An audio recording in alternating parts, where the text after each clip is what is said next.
संसार में व्यक्ति ये सोचता है क्या करना चाहिए, क्या नहीं करना चाहिए, क्या सही है, क्या गलत है। इन चीज़ों में वो विचार में अपना समय व्यतीत कर देता है। अक्सर व्यक्ति ये सोचता है कि जो मुझे अच्छा लगता है वह सही है, जो कि एक भूल होती है। अपने को अच्छा लगे वह सही हो ये कोई जरूरी नहीं है, क्योंकि वृत्ति लोगों की स्वार्थानुमुखी है।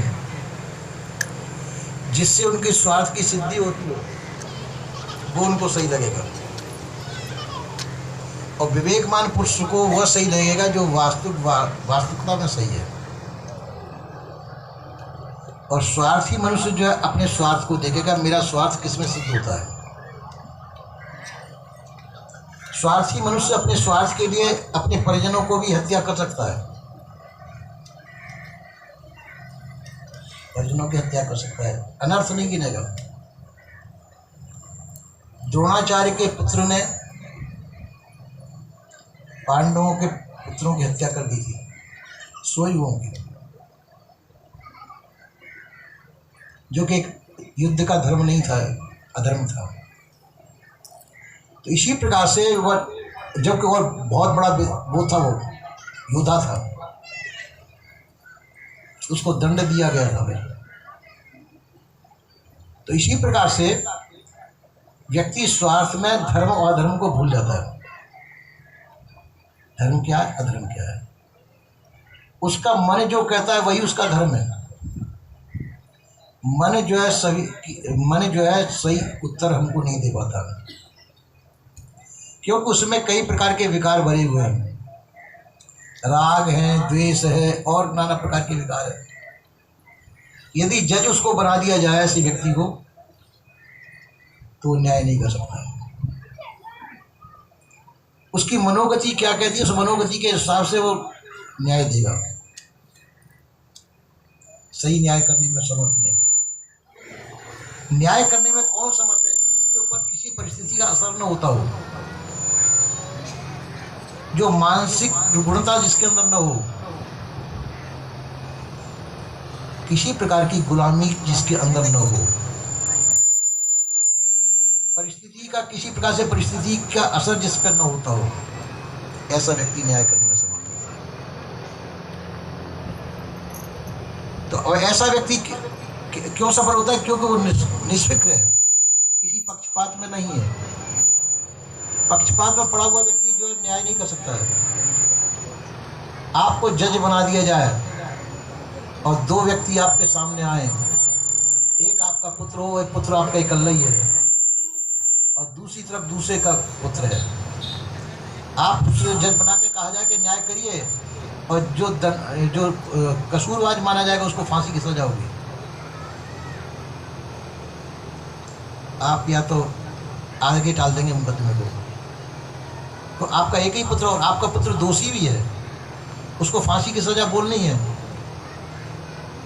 उस समय किसी निरपक्ष जज की आवश्यकता है, जो अपने पुत्र का मोह का त्याग कर सके और सही फैसला दे सके। उस समय ऐसे जज की आवश्यकता है।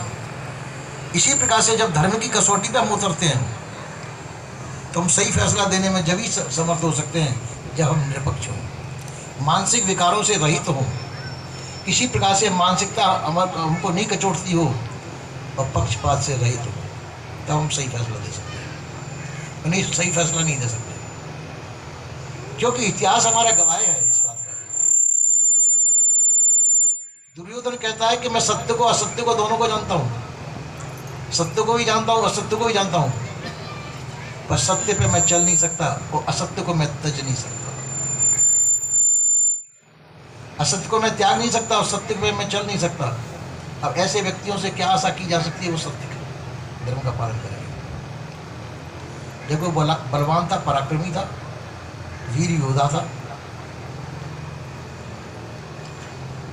तो इसी प्रकार से हम सही निर्णायक फैसला क्यों नहीं ले पाते कि हमारी बुद्धि विवेकवती नहीं है।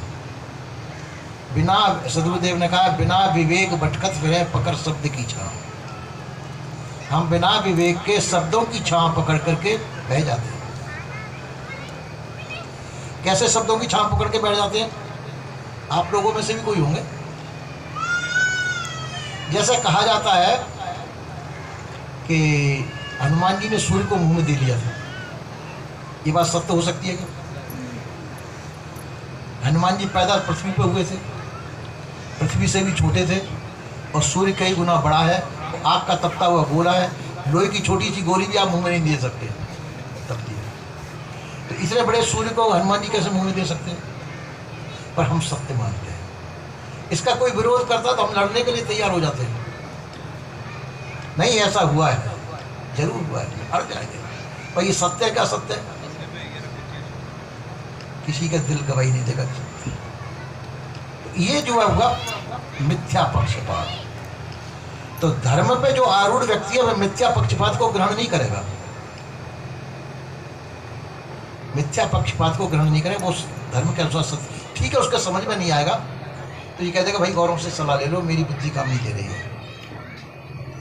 पर अधर्म का पक्ष नहीं लेगा, वो कहेगा तो सत्य ही बोलेगा, और नहीं मौन हो जाएगा। मौन होना ही उसके लिए धर्म है।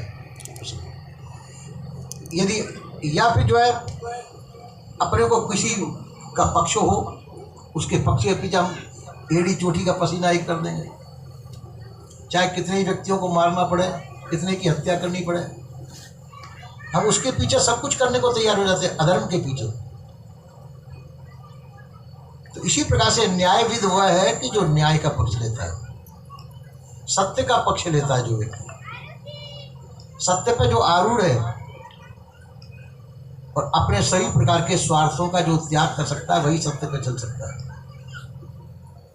सब प्रकार के स्वार्थों का त्याग कर सके, जो अपना पराय का भाव नहीं हो, जिसके अंदर न्यायाधीश वही हो सकता है कि अपने पराये के भेद को त्याग करके फैसला दे सके।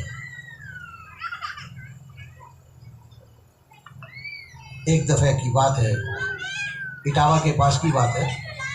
इटावा आपने सुना होगा, उत्तर प्रदेश में।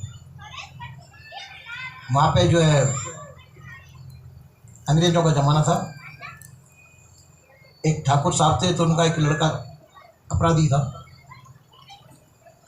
तो वहाँ उसका फैसला हो रहा था। पर ठाकुर साहब निरपक्ष थे, एक ही लड़का था उनका।